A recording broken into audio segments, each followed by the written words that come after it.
दोस्तों, अगर आपको पता चले कि दुनिया का सारा पानी खत्म हो चुका है, समंदर पूरी तरह रेगिस्तान बन चुके हैं और इंसानों को जिंदा रहने के लिए सरकारें पानी को राशन कार्ड की तरह बांट रही हों, और जहां अमीरों को नहाने के लिए भी पानी मिल रहा हो और गरीबों को बच्चे बूंद बूंद को तरस रहे हों। दोस्तों, ये कोई नॉर्मल मूवी नहीं है, बल्कि south Korean movie the silent sea की कड़वी सच्चाई है।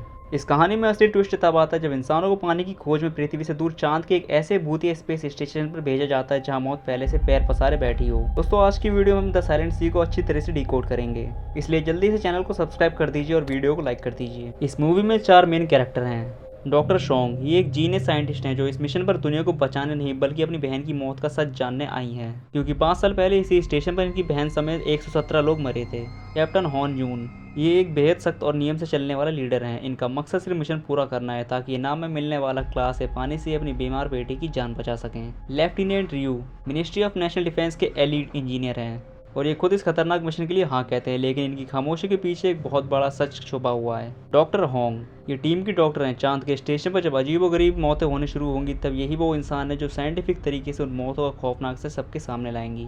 दोस्तों, मूवी आधिकारिक तौर पर तब शुरू होती है जब कोरियन स्पेस एजेंसी इस पूरी टीम को एक गुप्त मीटिंग में बुलाती है और उन्हें सिर्फ 24 घंटे का टाइम दिया जाता है चांद के उस भाले स्टेशन पर जाने के लिए जो पिछले 5 सालों से कब्रिस्तान की तरह बंद पड़ा है। और उनका मिशन है वहाँ के रिसर्च लैब से एक बेहद कीमती और सीक्रेट सैंपल को ढूंढकर सुरक्षित धरती पर लाना।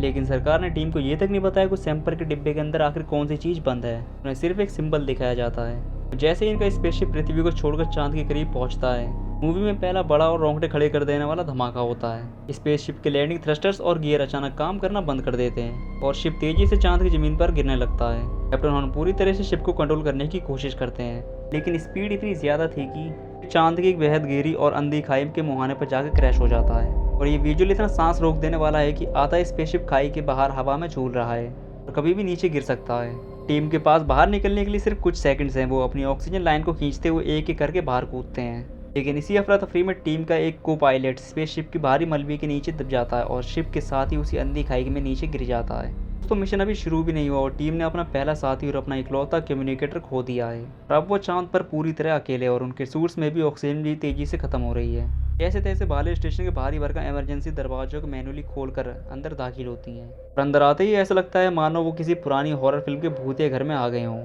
चारों तरफ धूल, सन्नाटा और जमा हुआ अंधेरा है। कैप्टन हॉर्न सबसे पहले स्टेशन के लाइफ सपोर्ट सिस्टम और पावर ग्रिड को ऑन करते हैं और जैसे ही पूरे स्टेशन की लाइट्स एक एक करके जलती है, डॉक्टर शोंग जियान बिना वक्त गवाए अपनी रेडिएशन डिटेक्टर निकालती हैं, क्योंकि सरकार ने पूरी दुनिया को ये बताया था कि 5 साल पहले यहाँ रेडिएशन लीक की वजह से सब मरे थे।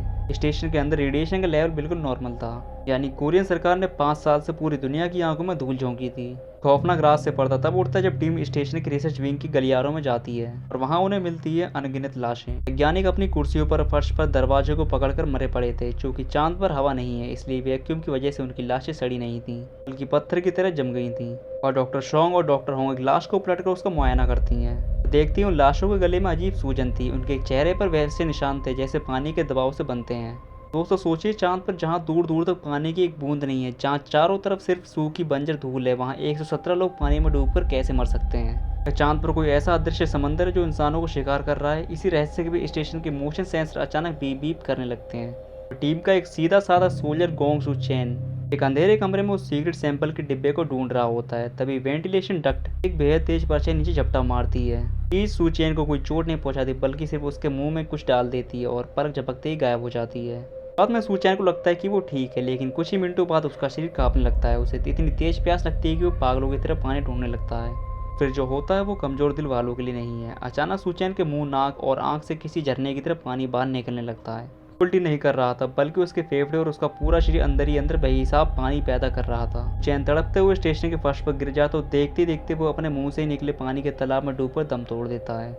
ये थी चांद पर पानी में डूबने की लाइव मौत। डॉक्टर शोंग रहस्य में पानी की एक बूंद को टेस्ट ट्यूब में लेती हैं और उस पर रिसर्च करती हैं। जाकर इस सीरीज का सबसे बड़ा साइंटिफिक राज खुलता है। ये पानी कोई साधारण पानी नहीं, बल्कि इसे लूनर वाटर यानी चांद का पानी कहा गया है। दोस्तों, बाकी की मूवी हम देखेंगे नेक्स्ट पार्ट में। तब तक के लिए वीडियो को लाइक और चैनल को सब्सक्राइब कर दीजिए।